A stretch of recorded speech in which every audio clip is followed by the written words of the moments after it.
Good morning, good afternoon, good evening to wherever you are. This video is going to be about criticism of the ultra low emission zone in the UK.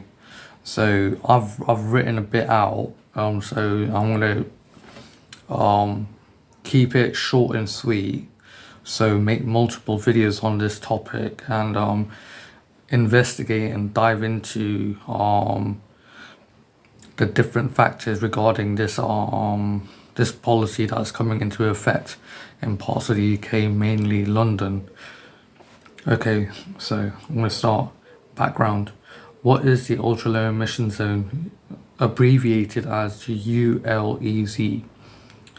The UEL or ULEZ are areas around the country that have restrictions on vehicles in an attempt to reduce air pollution and create cleaner breathing air, and to combat against respiratory conditions and other health conditions.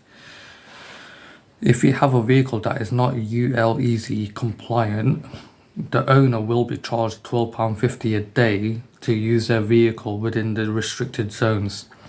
I think it's gone up to like £15 a day, so you could be, say you work in London, and you need to travel to London, or you're a driver and you're a delivery driver or a courier, you need to travel to London, just to use your vehicle in parts of London, you need to pay £12.50 a day. That's ridiculous.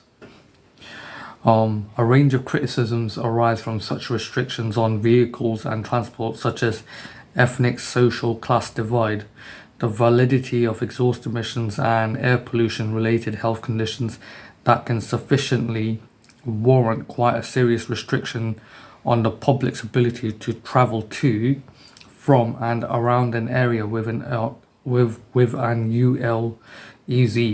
The prime location of an ULEZ is London, which plans to have its ultra low emission zone expand to encompass the entirety of London. So all the London's basically a mega city, so it has boroughs or different districts, and so it's just gonna encompass everything. So center of London to like outside of London is like 10-20 miles or something like that. So yeah, or 30 miles or something like that. So that's mad.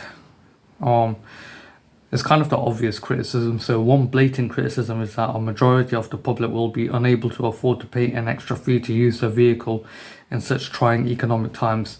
Secondly, parts of London that already have the ultra low emission zone usually have extremely wealthy individuals and businesses and cars which range from Lamborghinis, Ferraris, Aston Martins, Rolls Royces, Range Rovers, Mercedes Benzes and other prestigious luxurious brands, which ultimately begs the question: if the ultra low emission zone is there to improve air quality and reduce pollution, why on earth would you allow supercars and other high-end aftermarket vehicles in those areas?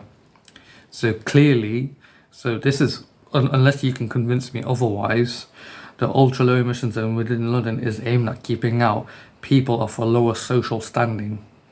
Furthermore, in regards to reducing air pollution, I need to verify this, so I need to do some research and verify this. But Glasgow has an ultra low emission zone as well, but their ultra low emission zone has had the opposite effect, exacerbating the air pollution within the restricted zone.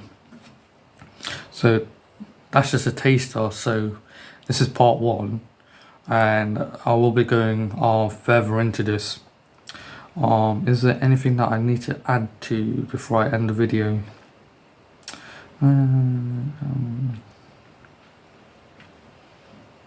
No. Thank you.